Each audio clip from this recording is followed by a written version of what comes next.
डेरा सच्चा सौदा में आयोजित रविवारीय नाम चर्चा का हिस्सा बनने के लिए पंजाब से कई राजनीतिक हस्तियां पहुंची। इनमें पंजाब विधानसभा चुनाव में लंबी से भाजपा के उम्मीदवार राकेश ढींगरा, मुक्तसर से भाजपा के उम्मीदवार राजेश फुटेला, फरीदकोट से भाजपा के उम्मीदवार गौरव कक्कड़, धुरी से भाजपा के उम्मीदवार गुरप्रीत देओल, बरनाला से भाजपा के उम्मीदवार धीरज गोयल, मौड़ से भाजपा के उम्मीदवार के बेटे व भाई, रामपुरा फूल से भाजपा के उम्मीदवार डॉक्टर अमरजीत शर्मा का परिवार व स्वयं सेवक संघ के पदाधिकारी भी पहुंचे। सच कहूं से बातचीत में जहां इन राजनीतिक लोगों ने डेरा में आने और यहां पर पहुंचकर हुए अनुभव के बारे में अपने विचार प्रकट किए, वहीं अपने अपने हलके की समस्या और पार्टी के विजन के बारे में बातचीत की। हमारे साथ देओल साहब हैं जो धुरी हलके से भाजपा के कैंडिडेट हैं। देओल साहब, कैसे आना हुआ और कैसा लगा यहाँ आकर? देखो, मैं तो अक्सर ही डेरे में आता रहता हूँ। जो परमपिता जी शास्त्रनाम जी महाराज हैं तब से लेके अब तक जुड़े हुए हैं डेरा से।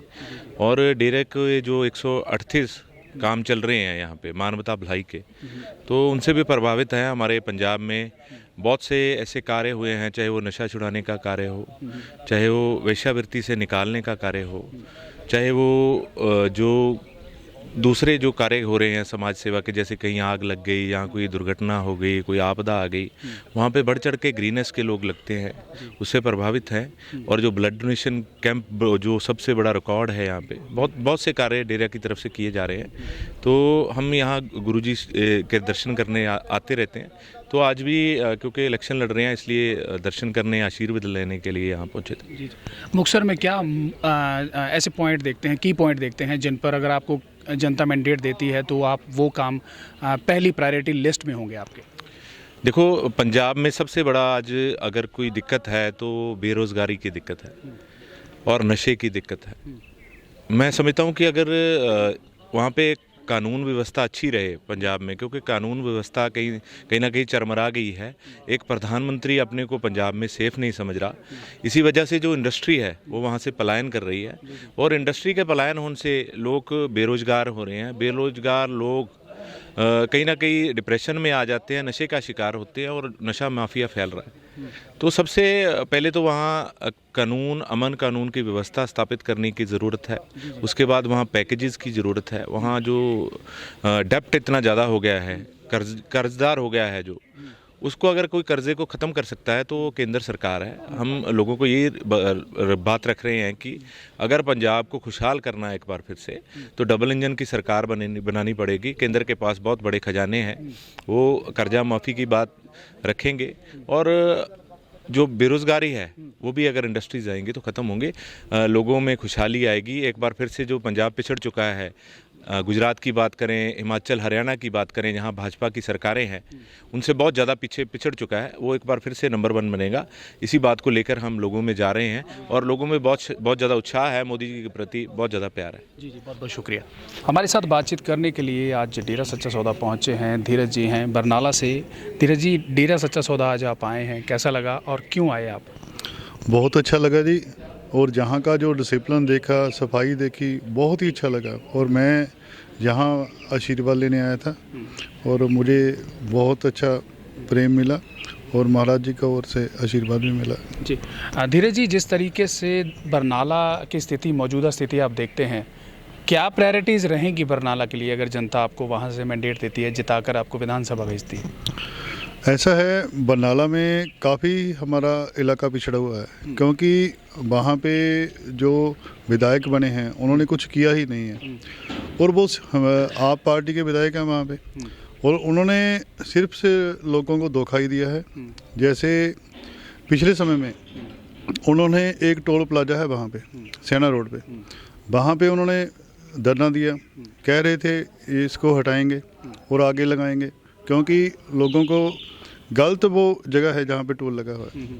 मगर उन्होंने सौदेबाजी की, करोड़ों रुपए की करप्शन की, और उसके बाद वहाँ से उठ गए।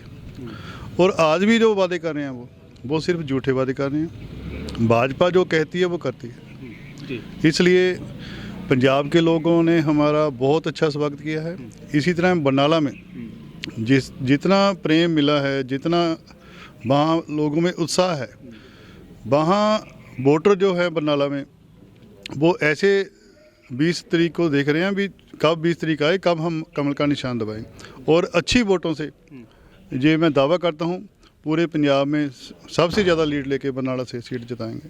जी, हमारे साथ राजेश जी हैं, बीजेपी के कैंडिडेट हैं मुक्तसर से, उनसे बातचीत करते हैं। राजेश जी, डेरा सच्चा सौदा आप पहुंचे हैं आज, किस तरीके से आपको यहाँ आना हुआ और कैसा लगा यहाँ आकर? मैं कोई पहली बार नहीं आया डेरा सच्चा सौदा में, काफ़ी लंबे समय से हमारा कई बार आना हुआ है और यहाँ का आशीर्वाद हमेशा ही मिलता है और आज हम उसी दिशा में आज आशीर्वाद लेने के लिए भी आए हैं। और साथ ही क्योंकि डेरा के जो पिछले लंबे समय से काम चल रहे हैं, जैसे हमारे मुक्तसर में हमारा उनके साथ संपर्क भी होता है, तो बहुत अच्छे डेरा के लोगों के लिए आदर्श है।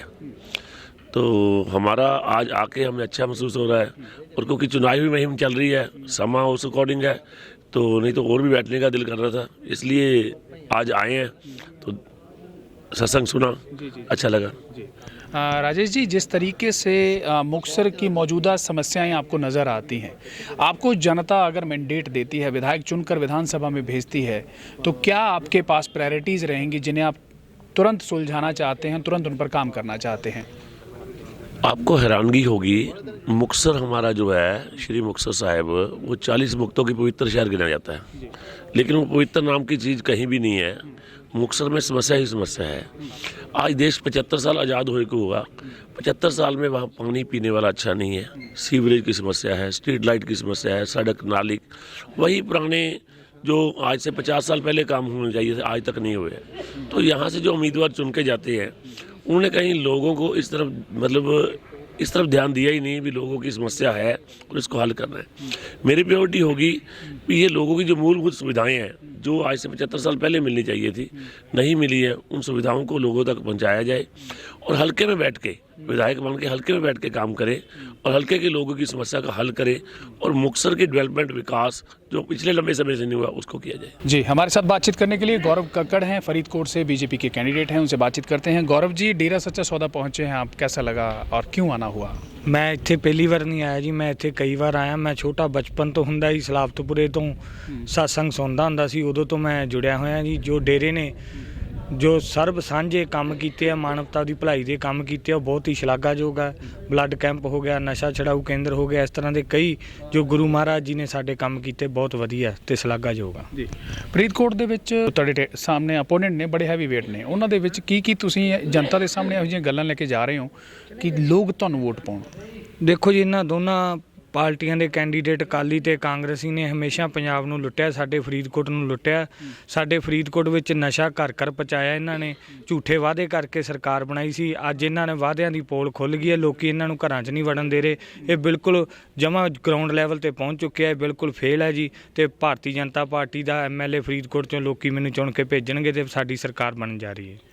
ਤੁਸੀਂ MLA ਬਣ ਕੇ ਵਿਧਾਨ ਸਭਾ ਜਾਂਦੇ ਹੋ ਤਾਂ ਤੁਹਾਡੀ ਪਹਿਲੀਆਂ ਦੋ ਪ੍ਰਾਇੋਰਟੀਜ਼ ਕਿਹੜੀਆਂ ਹੋਣਗੀਆਂ ਜਿਹੜੀਆਂ ਤੁਰੰਤ ਤੁਸੀਂ ਫਰੀਦਕੋਟ ਵਾਸਤੇ ਕਰਨੀ ਚਾਹੋਗੇ?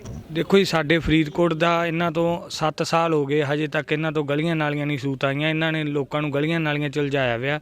ਮੇਨ ਸਾਡੇ ਜਿਹੜਾ ਮੁੱਦਾ ਹੈਗਾ, ਨੌਜਵਾਨ ਸਾਡੇ ਬਾਹਰ ਜਾ ਰਹੇ ਆ, ਜੋ ਬੇਰੁਜ਼ਗਾਰ ਹੋਣ ਦੇ ਨਾਤੇ ਅੱਜ ਦੀ ਡੇਟ 'ਚ ਹਰੇਕ ਨੌਜਵਾਨ ਨੂੰ ਇਹ ਆ ਜਾਂ ਤਾਂ ਕੋਈ ਗਲਤ ਰਸਤੇ 'ਤੇ ਪਿਆ ਹੋਇਆ। ਸਾਡਾ ਮੇਨ ਮਕਸਦ ਇਹ ਹੋਊਗਾ ਫਰੀਦਕੋਟ 'ਚ ਵੱਡੇ ਪੈਕੇਜ ਲਿਆ ਕੇ ਆਪਣਾ ਇੰਡਸਟਰੀ ਲਾਈ ਜਾਊਗੀ। ਕੱਲ ਰਾਜਨਾਥ ਸਿੰਘ ਜੀ ਨੇ ਇੱਕ ਬੜਾ ਵੱਡਾ ਬਿਆਨ ਦਿੱਤਾ, ਉਹਨਾਂ ਨੇ ਕਿਹਾ ਕਿ ਜੇ BJP ਸਰਕਾਰ ਬਣਦੀ ਹੈ ਤਾਂ ਨਾ ਤਾਂ ਨਸ਼ਾ ਵਿਕਣ ਦੇਵਾਂਗੇ, ਨਾ ਹੀ ਕੋਈ ਬੇਅਦਬੀ ਹੋਵੇਗੀ ਤੇ ਨਾ ਹੀ ਕੋਈ ਮਾਫੀਆ ਨਹੀਂ ਪਣਪ ਸਕੇਗਾ। ਇਸ ਬਾਰੇ ਕੀ ਕਹਿੰਦੇ ਹੋ? ਉਹਨਾਂ ਦੇ ਬਿਆਨ ਨਾਲ ਕਿੰਨੇ ਸਹਿਮਤ ਹੁੰਦੇ ਤੁਸੀਂ? ਬਹੁਤ ਵਧੀਆ ਬਿਆਨ ਦਿੱਤਾ ਜੀ ਤੁਸੀਂ। ਬੇਅਦਬੀ ਦੀ ਗੱਲ ਕੀਤੀ, ਮੈਂ ਫਰੀਦਕੋਟ ਨਾਲ ਸੰਬੰਧਿਤ ਹਾਂ। ਸਾਡੇ ਏਰੀਏ 'ਚ ਇਹ ਬੇਅਦਬੀ ਵਾਲਾ ਜੋ ਘਟਨਾ ਹੋਈ ਵਾਪਰੀ, ਮੈਂ ਇਹਦੇ ਵਿੱਚ ਪੂਰਾ ਸਿਆਸੀਕਰਨ ਗਿਣੂੰਗਾ ਪੋਲੀਟੀਕਲ ਪਾਰਟੀਆਂ ਦਾ। ਤੁਸੀਂ ਦੇਖੋ ਆ ਪਿੱਛੇ ਜੇ ਕਿੰਨੀ ਵਾਰੀ ਸਿੱਟ ਬਣੀ, ਹਰੇਕ ਵਾਰੀ ਬੰਦਿਆਂ ਨੂੰ ਟਾਰਗੇਟ ਕੀਤਾ ਗਿਆ, ਉਹਨਾਂ ਨੂੰ ਚੱਕਿਆ ਗਿਆ, ਕੁੱਟਿਆ ਮਾਰਿਆ ਗਿਆ, ਫਿਰ ਅਦਾਲਤ ਵਿੱਚ ਪੇਸ਼ ਕੀਤਾ ਗਿਆ। 5-5 6-6 ਵਾਰ ਇਹਨਾਂ ਨੇ ਜਿਹੜੇ ਨਜਾਇਜ਼ ਲੋਕ ਫਸਾਏ ਆ। ਸਾਡੀ ਸਰਕਾਰ ਬਣਨ ਤੇ ਅਸੀਂ ਜਿਹੜੇ ਵੀ ਇਹ ਘਟਨਾ ਕੀਤੀ ਹੈ ਬੇਅਦਬੀ ਦੀ, ਉਹਨੂੰ ਸਾਹਮਣੇ ਲਿਆਵਾਂਗੇ, ਦੁੱਧ ਦਾ ਦੁੱਧ, ਪਾਣੀ ਦਾ पानी कराएंगे। बहुत बहुत शुक्रिया जी। जय जी, हमारे साथ बातचीत करने के लिए रामपुरा फूल से बातचीत करते हैं। सर, सबसे पहले तो आज डेरा सच्चा सौदा आप पहुँचे हैं, किस तरीके का आपको यहाँ आकर एनवायरनमेंट लगा और किस तरीके से आना हुआ? ना, जो हम डेरा सच्चा सौदा से बहुत लंबा समय से जुड़े हुए हैं। जहाँ जो काम होता है मानवता की भलाई के लिए होता है, जहाँ हर काम मतलब जितना भी जो आदमी नशों में ग्रस्त होता है उसे वो जो जहाँ आता है वो नशे से बिल्कुल छूट जाता है। सबसे बड़ा काम तो ये है, और जो जितना सच्चा सौदा ने सारे ऑल ओवर इंडिया में जितना साफ सफाई और जितने अच्छे काम किए हैं, मेरा ख्याल और कोई संस्था ऐसा काम नहीं कर सकती। रामपुरा फूल में क्या मेजर चुनौतियां हैं इस समय जो आपको लगता है कि अगर आपको जनता विधायक बनाती है तो आप उन्हें दूर करेंगे? रामपुरा फूल में इस समय जो है वहाँ पर करप्शन, चोरी डकैती, नशा वगैरह बहुत है। सबसे पहले हम उसे ही लगाम लगाएंगे। पंजाब के मौड़ मंडी से दयाल सिंह सोढी बीजेपी के कैंडिडेट हैं, उनके ब्रदर हमारे साथ बातचीत करने के लिए हैं। भाई जी, डेरा सच्चा सौदा आप पहुँचे हैं आज, कैसे आना हुआ और कैसा लगा यहाँ आकर? मैं डेरा सੱਚਾ ਸੌਦਾ 1991 ਦਾ ਜੁੜਿਆ ਹੋਇਆ ਜੀ। ਜੀ ਜੀ। ਆਪ ਸਾਰਾ ਪਰਿਵਾਰ ਸਾਡਾ ਤੇ ਇੱਥੇ ਅਸੀਂ ਜੋ ਪਹਿਲਾਂ ਟਿੱਬੇ ਹੁੰਦੇ ਸੀਗੇ ਜੀ, ਉਸੋਂ ਡੇਰੇ ਦੇ ਵਿੱਚ ਜੋ ਇਹਦੀ ਬਣਾਵਟ ਹੋਈ ਉਹਦੇ ਵਿੱਚ ਪੂਰਾ ਯੋਗਦਾਨ ਪਾਇਆ ਜੀ। ਅਸੀਂ ਪੂਰਾ ਜੁੜੇ ਹੋਏ ਹਾਂ, ਗੁਰੂ ਜੀ ਨਾਲ ਅਸੀਂ ਜੁੜੇ ਹੋਏ ਹਾਂ। ਜੋ ਗੁਰੂ ਜੀ ਨੇ ਕੰਮ ਕੀਤੇ ਹੈ ਤੇ ਉਹ ਇਤਿਹਾਸ ਹੈ ਜੀ ਇੱਕ, ਕਿਉਂਕਿ ਜੋ ਗੁਰੂ ਜੀ ਦੇ ਵਿੱਚ ਸਾਨੂੰ ਘਾਟ ਵੀ ਰਟਕ ਰਹੀ ਹੈ, ਜੋ ਪੰਜਾਬ ਦੇ ਵਿੱਚ ਹੁਣ ਨਸ਼ਾ ਠੀਕ ਹੈ, ਹੋਰ ਧਰਮ ਪਰਿਵਰਤਨ ਹੋ ਰਿਹਾ ਹੈ, ਇੱਕ ਗੁਰੂ ਜੀ ਦਾ ਮਤਲਬ ਕਿ ਜਰੀਆ ਸੀਗਾ ਜੋ ਨਸ਼ਾ ਤੇ ਧਰਮ ਪਰਿਵਰਤਨ ਰੋਕ ਰਹੇ ਸੀਗੇ ਤੇ ਲੋਕਾਂ ਨੂੰ ਸਿੱਧੇ ਰਾਹ ਪਾ ਰਹੇ ਸੀਗੇ। ਇਹਦੀ ਅਸੀਂ ਬਹੁਤ ਕਮੀ ਮਹਿਸੂਸ ਕਰਦੇ ਹਾਂ। ਅਸੀਂ ਤਾਂ ਅੱਗੇ ਅਰਦਾਸ ਇਹੀ ਕਰਦੇ ਹਾਂ ਵੀ ਗੁਰੂ ਜੀ ਫੇਰ ਪਹਿਲਾਂ ਵਾਂਗ ਸਾਡੇ 'ਚ ਆਉਣ ਤੇ ਮਾਨਵਤਾ ਦੀ ਸੇਵਾ ਕਰਨ। ਜੀ ਜੀ। ਤੁਸੀਂ ਮੌੜ ਤੋਂ ਹੈਗੇ ਹੋ, ਮੌੜ ਦੇ ਵਿੱਚ ਕੀ ਸਮੱਸਿਆਵਾਂ ਤੁਸੀਂ ਮੌਜੂਦਾ ਤੌਰ ਤੇ ਦੇਖਦੇ ਹੋ, ਤੇ ਜੇ ਦਿਆਲ ਸਿੰਘ ਜੀ ਨੂੰ ਮੌਕਾ ਮਿਲ ਜਾਂਦਾ ਹੈ ਚੁਣ ਕੇ ਵਿਧਾਨ ਸਭਾ ਜਾਣ ਦਾ, ਕੀ ਤੁਸੀਂ ਪਹਿਲੀਆਂ ਕੁਝ ਇਹੋ ਜਿਹੀਆਂ ਕਿਹੜੀਆਂ ਤੁਹਾਡੇ ਅੱਗੇ ਚੁਣੌਤੀਆਂ ਨੇ ਜਿਹੜੀਆਂ ਤੁਸੀਂ ਤੁਰੰਤ ਹੱਲ ਕਰਨੀਆਂ ਚਾਹੋਗੇ? ਇੱਕ ਤਾਂ ਬਹੁਤ ਚਿੱਟਾ ਵਿਕ ਰਿਹਾ ਜੀ। ਅੱਛਾ। ਇੱਕ ਹਫ਼ਤੇ ਬਾਅਦ 2 ਬੰਦੇ ਜਿਹੜੇ ਚਿੱਟੇ ਦੇ ਨਾਲ ਨੌਜਵਾਨ ਆ ਜੀ ਉਹ ਮਰ ਰਹੇ ਹੈ ਜੀ। ਬੇਰੁਜ਼ਗਾਰੀ ਬਹੁਤ ਹੈ ਜੀ। ਸਾਡਾ ਪਹਿਲਾ ਮਕਸਦ ਇਹੀ ਹੋਊਗਾ ਵੀ ਇੱਥੇ ਵੱਡੇ ਵੱਡੇ ਉਦਯੋਗ ਲਿਆ ਕੇ ਬੇਰੁਜ਼ਗਾਰੀ ਨੂੰ ਖਤਮ ਕਰਿਆ ਜਾਵੇ ਤੇ ਨਸ਼ੇ ਨੂੰ ਠੱਲ ਪਾਈ ਜਾਵੇ ਜੀ। ਮੇਨ ਜਿਹੜੇ 2 ਆ ਸਾਡੇ ਇਹ ਹੋਣਗੇ। ਤੀਜਾ ਸਾਡਾ ਹੈਗਾ ਸਿਹਤ ਸੇਵਾਵਾਂ ਜੀ। ਸਿਹਤ ਸੇਵਾਵਾਂ ਦਾ ਪੂਰਾ ਖਿਆਲ ਰੱਖਿਆ ਜਾਊਗਾ। ਉੱਥੇ ਕੋਈ ਵਧੀਆ ਹਸਪਤਾਲ ਵਗੈਰਾ ਲਿਆ ਕੇ ਜਿਹੜਾ ਲੋਕਾਂ ਨੂੰ ਪੂਰੀਆਂ ਸਹੂਲਤਾਂ ਦੇ ਸਕੇ ਜੀ। ਜੀ ਜੀ, ਬਹੁਤ ਬਹੁਤ ਸ਼ੁਕਰੀਆ ਜੀ। ਧੰਨਵਾਦ ਜੀ।